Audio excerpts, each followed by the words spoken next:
अस्सलाम वालेकुम दोस्तों। दुनिया में जल्द क़याम अमन की दुआ करने के बाद हुस्न के बारे में कुछ शेयर करते हैं, थोड़ा सा मूड भी, कैफियत भी बदले। अगरचे इसकी ऐसी ज़रूरत नहीं है कि कैफियत जाए और सारी सूरत हाल को नज़रअंदाज करके हम लोग खुशी की तलाश में ऐसी सूरत हाल में फिरें। वैसे तो जवाज़ मुझे अगर सीरियसली सोचूं ना तफसीली, तो जवाज़ खुश रहने का मुझे नज़र नहीं आता दुनिया में।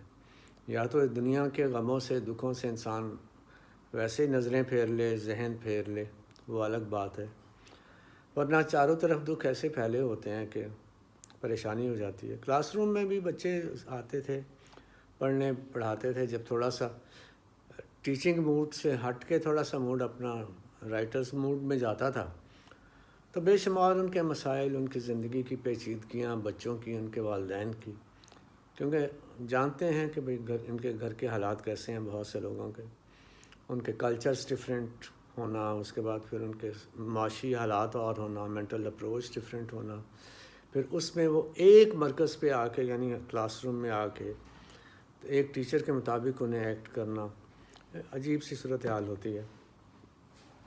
खैर, बात कर रहे थे ब्यूटी की, तो मैं काफ़ी सालों के बाद पाकिस्तान जब गया तो वहाँ पे एक ऐसी लड़की देखी जो जवानी में बहुत खूबसूरती की हालत में देखी थी।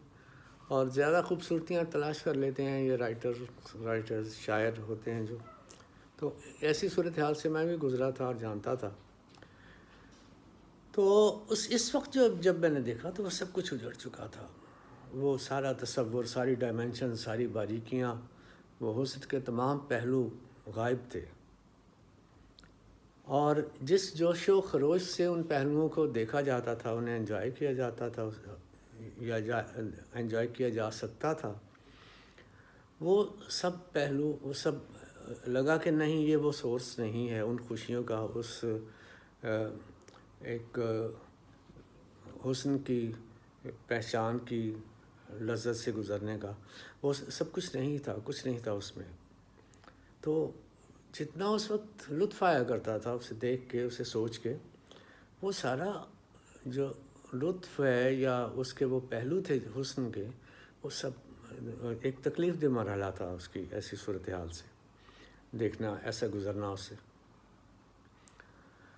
तो ये जो लोग उस एडमायर करने की सूरत हाल से गुज़रे होते हैं, जब वो चीज़ें नहीं रहती तो उनके दुख, उनके बारे में अफसरदा होने का भी उतना ही ज़्यादा मौके मिल जाते हैं और इंसान उतना ही दुखी होता है।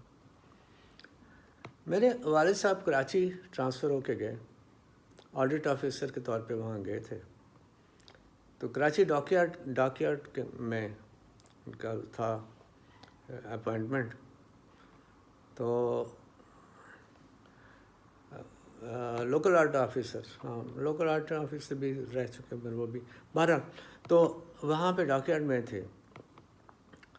और उन दिनों कराची के अमन की सूरत हाल क्या बात थी। यानी ऐसे था कि हमें कराची पाकिस्तान का सबसे ज़्यादा खूबसूरत शहर, पुरसकून शहर, अच्छा मज़े का, जहाँ सुकून होता था, ऐसा शहर लगा। उन दिनों नया स्टेट बैंक बना था। वहाँ वो चलने वाली सीढ़ियाँ भी एक नई चीज़ थी उन दिनों। और स्टेट बैंक के काउंटर्स थे जो, उन काउंटर्स के आगे ऊंचा सा प्लास्टिक का शेल्टर था, और नोटों की दत्थियाँ ऐसे ऊपर सारी लगी हुई, तय लगी हुई वहाँ पे थी। कोई ख़तरा नहीं था, कुछ परेशानी नहीं थी, कोई ख्याल नहीं था कि कोई मसला हो जाएगा, कोई बड़ी फ़ौज की, पुलिस की तैनाती नहीं थी स्टेट बैंक के बाहर। आर्जी सा एक माहौल था कि भाई उसका ड्यूटीज़ थी जो पुलिस वगैरह की होती है। ये वो तनख्वाह लेने हम लोग एक बार गए। हम लोग का मतलब ये कि वालिद साहब ने, अल्लाह उन्हें जन्नत नसीब करे, उन्होंने मुझे भी सिपाहियों के साथ, मिलिट्री का ट्रक था एक, ओपन ट्रक पीछे, جسے آرام سے پیچھے سے کھول کے تو اوپر چھلاک لگا کے جایا جا سکتا تھا. اس پہ بکسز تھے کچھ، وہ لے کے ہم گئے. ان بکسز پہ کے اوپر میں بیٹھا تھا. انہوں نے کہا کہ جاؤ دیکھا تم بھی، وہ سیڑھیاں بھی چڑھ کے دیکھا نا، دکھا دینا. ملازمین کو کہا. تو جب ہم واپس آئے تو وہ جو بکسز رکھے ہوئے تھے اوپن ٹرک میں، جن کے اوپر چلتے ٹرک میں بیٹھا جا سکتا تھا، 2 سپاہی تھے بس، ایک ادھر پولیس، وہ گنس لے کے، عام روایتی گنس لے کے. اور ان نوٹوں سے بھرے ٹرنکس کے اوپر میں بیٹھا ہوا تھا. کوئی خطرہ نہیں تھا، کوئی خدشہ نہیں تھا، کوئی ایسی پریشانی کی بات نہیں تھی، کوئی امکان محسوس نہیں ہو رہا تھا کہ یہاں پہ کوئی خرابی ہونے والی. تو اس کراچی کو ہم نے دیکھا ہوا ہے. اس کراچی کا دکھ اب ہم سے زیادہ کون دیکھے گا. اس حالات، ایسے حالات جب ہوتے ہیں، خاص طور پہ پچھلے دنوں اور زیادہ برے حالات ہو گئے تھے. تو جب کوئی معاملات حسن کے بگڑ کر اس طرح سامنے آتے ہیں تو حسن